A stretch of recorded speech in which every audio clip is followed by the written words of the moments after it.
SDGs, as you know, Hardik, is totally critical to the survival of the planet for the sustainable way in which we can grow forward, and I live in Wayanad, which is a small district bordering Karnataka, which has been the home to the Adivasi, the Aboriginal population in our part of the country. In fact, it was exclusively their home till probably the mid 50s, when a large sort of settlement of people from the plains took place. The utilization of land got quite radically altered with cash cultivation coming up, and these communities, which lived in great harmony with nature and with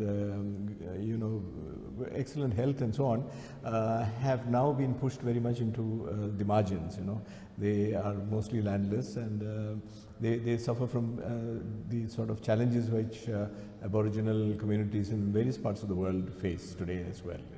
So having come and settled down there, I find it quite a puzzle that in a state like Kerala, which is known all over the world for its high indicators for human development, that you have pockets where the situation is completely different, abysmally poor.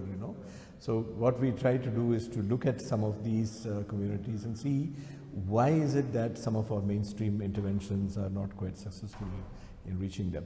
So we hope that with the SDGs, with a greater holistic approach, which ideally this should bring to our developmental programs, the situation might alter.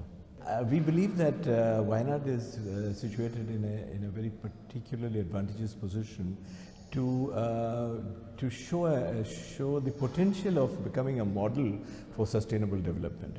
For one, it is a biological hotspot, as a hotspot of biodiversity in the world as such, and it's under threat from various sources, which I don't have to explain to you. But we believe that there is a deeper understanding of these challenges now, particularly among the local people who live in the district. Recently, your Vice Chancellor, Dr. Pishupati, was in Wayanad, and he was present at a meeting over 2 days where representatives of the panchayats, the local governments, came together to talk about biodiversity challenges and the environmental issues which they are faced with on a daily basis.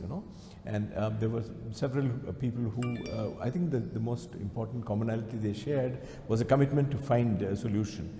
So we believe that with this sort of technical support that TDU can give us, and most importantly, the transdisciplinary nature of this university, because we all know that conservation is important, but to be able to communicate that in the most effective fashion to the recipients of this information, I think is going to be the most important challenge. And that's where I think TDU partnership with Wayanad, an institutional link with the MS Swaminathan Research Foundation, the district administration and so on, is very, very exciting for us.